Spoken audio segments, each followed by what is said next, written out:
Hey everybody, Dork the Mighty here, back again with a video that's been in the works for a while now. While most of my videos are ways to play certain cards in Magic, I've yet to make a video to explain how the actual game works. So today, ladies and gentlemen, buckle your motherfucking seatbelts, because it's time to learn a few things. To begin with, let's start with the history of the game. Magic the Gathering was a trading card game that was designed by Richard Garfield in nobody fucking gives a shit about any of this. To start us off on how the game works, we gotta look at what kind of permanents there are. These are the cards that stay on the battlefield after you put them into play from your hand. There's creature cards, which are minion bitches you summon to eat your opponent's pussy.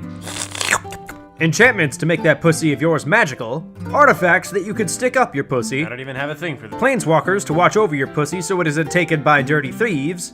And lands with which to ferment your pussy? How would that even work? Now, there is no permanent type that is better than others. There are creature-based decks that are fucking dumb, there are enchantment-based decks that are fucking dumb, and there are planeswalker decks that are fucking dumb. I mean, if you want to spend $3,000 on a stack of paper. The cards that aren't permanents are instant and sorcery cards. Instants can be played whatever the fuck you want to play them, and sorceries have to be played on your turn. These do a lot of things. I can't really summarize what they do since they're incredibly weird and dynamic, but for the most part, they're used to change a situation in your favor for a small period. Like praying cancer on somebody or something. Like they're supposed to die, but I mean, when, you know? Now you got 5 colors. Blue, which is the I'm smart because I have 19 counterspells in my 60 card deck color. Red, which is the I don't know what I'm doing, but whatever it is, it's doing damage color. Black, which is the I'm gonna kill everything and hope it works out for me color. White, which is the I do a little bit of everything, but not particularly well color. And green, which is the I'm like white, but I do more damage color. For the most part, these colors suck ass on their own because each color has some crazy fucking downside. For example, blue has no damage, so throw in red and green, and now it has tons of damage. You get the idea. To cast spells from your hand, you gotta take a look at the little mana cost thingy up here. The little symbols are represented by colors, so the little water thing is blue, the fire is red, the sun is white, the skull is black, and the tree is green. Basic lands with those little symbols on them tap for that color. So let's say this motherfucker here costs 1 white and 2 of literally anything else. They call this dumb shit colorless or generic mana. That means any other land will work, and so will an artifact that adds anything to your mana pool. So you tap 1 plane since it adds white for mana, and 2 of anything else. Then BAM! You pop it on the battlefield, and you're 1 step closer to not being able to afford a heroin addiction. So at the start of the game, you draw 7 cards from your shitty deck, and then put them in your shitty, probably sweaty hands, and then decide that you don't like them, and then mulligan. Repeat this process until all of your friends have left your house. Everyone normally starts at 20 life, but there are tons of game modes that change this up. At the start of your turn, you untap everything you have that's tapped. When something is tapped, that means you've expended the resources that it has to offer, and you can't use it after that. The universal symbol for tapping something is just turning the card sideways. There are tons of ways to untap things, but for right now, we'll just say you suck and can't do it. Things that will probably be tapped at the start of your turn are lands for when you use them for mana to cast spells, and creatures for when you hit your wife with them. Sorry, baby girl, but you're getting in the way of me telling my friends that I lost to General Tazri. Again.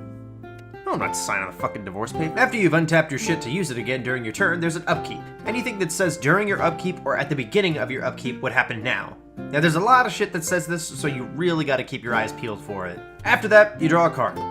That's it. That's all you do. That's all she wrote. That's the whole kit and caboodle.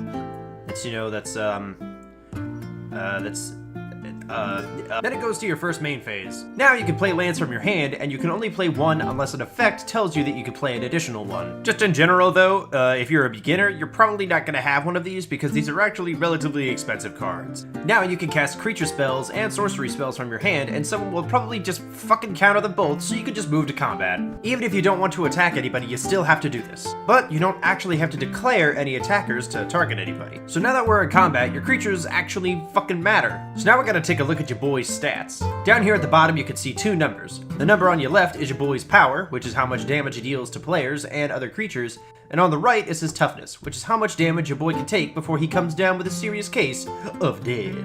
The rest is pretty self-explanatory. You pick which dude you want to use to hit with, and whomsoever's teeth you want to knock into their sphincter. Oh, Jesus, that's fucking nasty. If the enemy blocks with the creature takes all of the damage, and the player doesn't need anything. However, if your creature has a higher power than the defending player's toughness, the boy dies.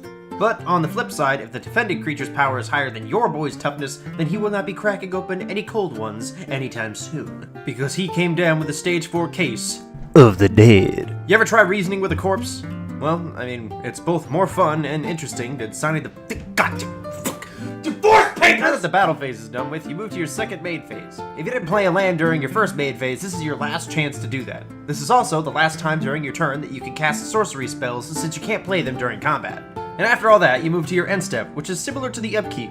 Anything that would happen during your end step would also happen now. And then finally the cleanup step, which is when all the damage done to creatures wears off if it wasn't enough to kill them, and you discard down to 7 cards if you have more than that in your hand. Then you pass the turn. Repeat this process until you or all the other decks you've probably taught your children to play are dead. By now it's probably been 4 hours, so you'd go to Applebee's and then get nothing, because Applebee's is fucking nasty. Don't sponsor me, Applebee's. You're nasty. This game is not hard. It just takes a couple of games of somebody beating the shit out of you and not telling you anything about how the game works to get you into it. If you want easy color combinations to learn If you want easy color combinations to start to learn with, blue-red is really easy since it revolves largely around casting instant and sorcery spells and hitting stuff really hard with some big damage. Red-white is really good since it hits like a truck and has a lot of removal, so things that fuck with you don't stick around for very long. And then probably black-white, since it drains and gains a lot of life and deals relatively decent amount of damage along with having probably the best removal cards in the entire game. These are just some of the easy ones to start with, and some advice from somebody who's been playing for a while, don't make a rainbow deck. Really ever. They usually don't work very well, and when they do work, they're still really easy to shut down, and they cost a lot of goddamn money. So just don't fucking do it. But that's pretty much all you need to know about this shit-ass card game. It's a really simple and really expensive card game that's a lot of fun with your friends, but you don't really want to start playing it until you have the expendable funds, because this game is gonna burn a hole in your pocket faster than your bitch-ass ex- What? Hey! Hey! Put the fucking gun down!